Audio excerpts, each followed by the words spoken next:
Monday Night Raw from March the 31st, 2025 was extremely solid because of Cody Rhodes and John Cena.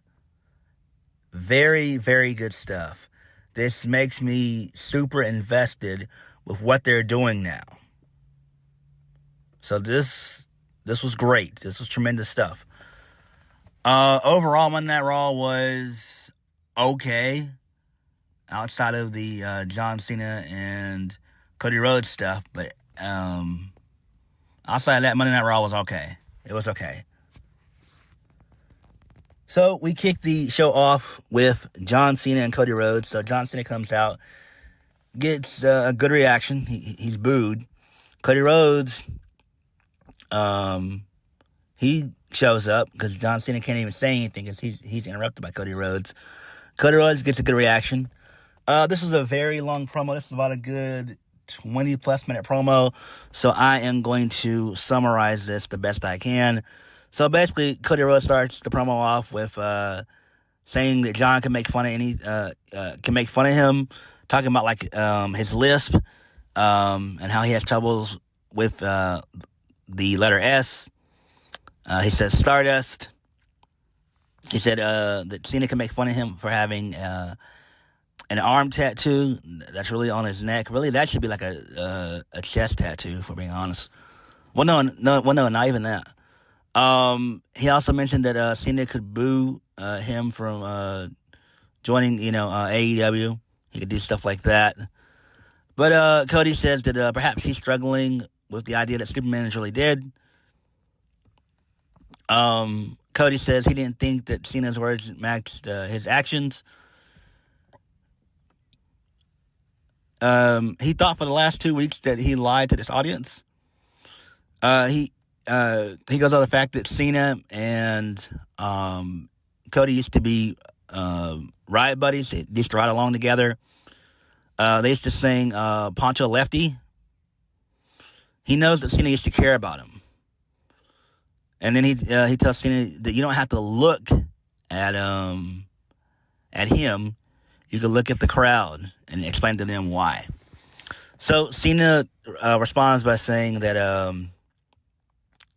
that he's not going to reduce himself and push down to Cody's level. He said that Cody's been protected long enough.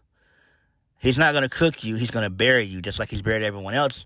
They've been saying that for years, that John Cena buries talent. He doesn't bury talent. He ends talent. He buries mediocrity. He doesn't give a damn about Cody's list or his failures. He said that you manipulated your way to the top of this business. Your ego outmatches your ability. All you've ever done is rode the coattails of my success. He's been here so great that WWE can hand the heartbeat of this organization to his chauffeur. He says that Cody is nothing more than a chauffeur. That's all your champion is. A slimy pimp pocket who thinks just because he stole the blueprint, he can run the kingdom. This is why. This is your why, Cody Rhodes, because you, with that, disgust me. You sat by my side for years and stole every secret you need to be undeniable, but you're still underwhelming. He had to drill it into his egotistical skull. You got to be authentic. They can see right through you. If you're phony, you didn't listen. It shows. You're too perfect. You're too polished. You're too rehearsed. You rely on lazy gimmicks, like them singing your song over and over and over again. Cena says that Cody's just like the Pied Piper, because all you done is find a catchy tune trick to trick these people into loving mediocrity. Strip away his music and entrance. There's not much to look at than a thick pinstripe suit. You can walk me out here in silence, and I bet your last dollar I would body you before your first breath. Damn. I was like, oh shit. Cody Rhodes doesn't look like me. He didn't act like him. He sure as hell doesn't work like him. But Cody Rhodes, you don't look like you. You don't act like you. You don't even work like you. Because after all these years, you're afraid to show who you really are. He says that we know the truth about Cody. He's a generic mix of every superstar he's ever loved or TV show he's ever watched. Some big confused blob. It makes you look like a 16-year-old kid taking acting lessons who's afraid of public speaking. He showed him one thing. That one thing that he showed him was somewhat mediocre. Wearing something meaningful nowadays is enough to trick these people. He's worked too damn hard to make that a symbol of mastery, to have it being paraded around by a paint-by-numbers sociopath nepo baby who's so into himself that his wrestling gimmick had to be tattooed for the entire world to see. It's not it's not where your tattoo's at, Cody. It's what your tattoo is that exposes you to the world like a common fan like them. After WrestleMania, it'll be great for you. Go straight to Fanatics, buy the toy belt that they buy, and call yourself their champion, because the last world champion is taking that home forever and exposing you that you're an errand boy that got lucky. That was tremendous. It was super long, but it was great. This was phenomenal. This was great. So Cody retorts by saying they chose him. Can you say the same? Cody did mention Vince McMahon, not by name. He says that did they choose you, John, or was it one guy in the office that chose you that's not here anymore, and we don't talk about him? Strip everything away from him, right? I don't know who I am. Like, who the hell knows who they are? Cody, I know this. I'm Cody Rhodes, a wrestler like my father before me. And if anybody is a company creation, it's you, John Cena, not me. Everyone's so terrified of you on the mic, but he's not, because you got more dick in that promo than you got in your jorts. You want to make fun of me for appearing like I'm a 16-year-old taking public speaking lessons while you're the one that hangs out with Zac Efron, who wishes he was 16. A softball. What softball you throwing at me? By saying you created all this, you created me. Here's what you created, pal. You've created all the dysfunctional fans. My bad. All the disenfranchised fans who made it easy for me to pack up and go elsewhere and say, hey, look at me. Don't act like you cleaned up your room before you went and left to Hollywood, John. Don't act like you left the WWE better than you found out. While we were at it, there's two of us standing in this ring right now. I'm about to ask you a giant hole in all that logic you just threw up. It's quite simple. Between you and I, which one of us sold out to The Rock? He calls John. Cody says that John's still his hero, but he's also a piece of shit. And then Cena says that just like all these people, your brain is filled with shit and not facts. I've worked 100 times harder than you, and never once in all that time I was protected from the audience or a superstar, present company included, taking their best shot at me. As a matter of fact, everyone knows when I step into this canvas, it's a challenge to every arena and every every superstar dumb enough to walk down the aisle to take their strongest swing and to see if they're worthy to put me in the ground. No one is worthy. So I decided to just do it myself. That's why, Cody. I've never left. I've always been here, because no matter how high the hill is to climb, no matter what garbage they give me, I found a way to make it great. You leave. You had to leave because that's your best. You can't wipe my ass. I make empires for billionaires. All you've ever done is steal money from their kids. See you at WrestleMania. This is great. So, Cody says that he just wanted to remind Cena that all the time he's been here and everything he's been through, not once has he ever, has an audience never told him that they chanted him, you can't wrestle. So this pisses Cena off. He drops the mic. He's about to deck Cody. Cody ducks a punch, and then Cody hits the crossroads, and that was it. So this is great. Really good shit here. This was long. but it was good. This is what needed to be said. This is arguably one of their best promos that they've ever done. Number 3 hit it out of the park. The first 2 were so-so. But this is some really, really good shit. Excellent shit. Moving on. So, we get a Bianca Belair, Iyo Sky video package. All that nonsense. All right.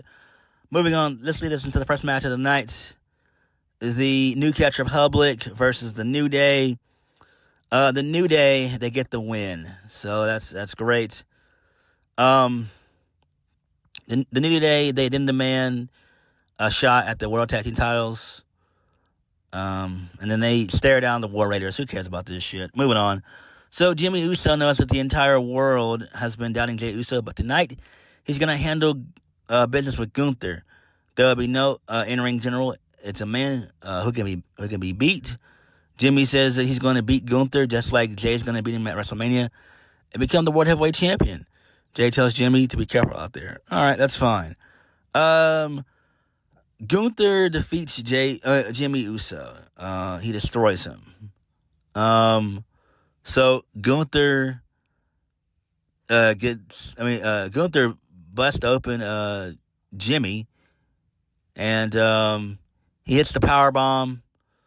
So like I said, Jimmy's busted open, which is great. So Gunther wipes Jimmy's blood all over his chest. Gunther then pulls Jimmy away from Jay. And then Gunther, he starts laying down hammer elbows, which is awesome. And then he locks in the sleeper hold onto Jimmy. And then Jay said he's going to kill Gunther. All right, this is fine. Really good shit here. I do like the emotion in this now. This is great. Okay. Now, I want this match to have a stipulation of some sorts. Now, I don't want this match to be just a regular one-on-one match. Make this thing maybe like a steel cage or a last man standing or an I Quit match, something. Gunther's made this shit personal now. So this is really good. I'm down for this. I'm a fan of this. Really good stuff. Moving on. So, we get more Judgment Day nonsense. So Liv, she's glad to see that Dominic Mysterio and Finn Balor are in good spirits. Brothers always fight like cats and dogs. Now the funny business is about adding a new member is behind them. They focus on what's important, and that's bringing gold back to the clubhouse. And it starts tonight. The Judgment Day putting down Braun Breaker and Penta. Finn Balor is looking forward to bringing the IC title to the clubhouse, unlike Raquel Rodriguez. All right, that's fine. Moving on, so the Judgment Day, they defeat Braun Breaker and Penta. Yes, Penta suffered his first ever pin loss, which sucks. So, Finn, he gets the win via the coup de grace for the 1, 2, 3, because the referee is distracted by Carlito. This sucks. This fucking sucks. All right, moving on. I still think this is going to lead into a multi-man match. It's going to be, Finn Balor, Braun Breaker, Penta, and they may add somebody else there maybe, but it's probably going to be a triple threat for the IC title. Oh my God. It's triple threat and fatal 4-way fucking mania. That sucks. Moving on. So Chad Gable, he praises Adam Pearce for singing, for singing El Grande Americana. He would even like to have a match with him. Adam Pearce says that the LWO wants to fight with Chad Gable, but he can't compete because he's supposedly sick. So Chad Gable then gives Adam Pearce another doctor's note, the second one, within a week. Chad Gable says that he'll be fine by next week since Raw is in his hometown of Minneapolis, Minnesota. Adam Pearce is looking out for Gable's health. So El Grande Americana will be competing on Raw next week. The Alpha Academy, they show up, they enter their office. They wanted to discuss business, not only for Otis and Tozawa, but for Maxine Dupree, who would like to form a tag team with Natalya. What the fuck is this shit? Oh my God, no. Moving on. So Penta, he's pissed off at Braun Breaker. They get into a massive shoving match, and then they're separated by referees and producers. All right, that's fine there. Who gives a shit? Moving on, this leads us into AJ Styles and Logan Paul. So AJ says that he's been waiting in the back patiently. Logan Paul, you said that you were going to call me out. He started waiting. Got something to say to his face. Come out here and say it to him. So Logan Paul says that you wouldn't understand because none of you, including him, would understand the level of the fame that he does. As a global phenom who's extremely rich, by the way, loved by everybody, and is also good looking. That's just me keeping it humble. Everyone here, you're all on my time, but if I want you to make you wait, you'll do as you're told because you're sheep and you'll wait. But don't get your shiny pennies in a bunch. I had a change of heart, so the crowd breaks out and shut the fuck up chants. Shane, he didn't come out here to be nice. He's not stooping down to AJ Styles' level. He said that he had a change of heart. He's a dad now. A girl name. I'm trying to teach my daughter the art of forgiveness. So no, AJ, listen, you'll like this.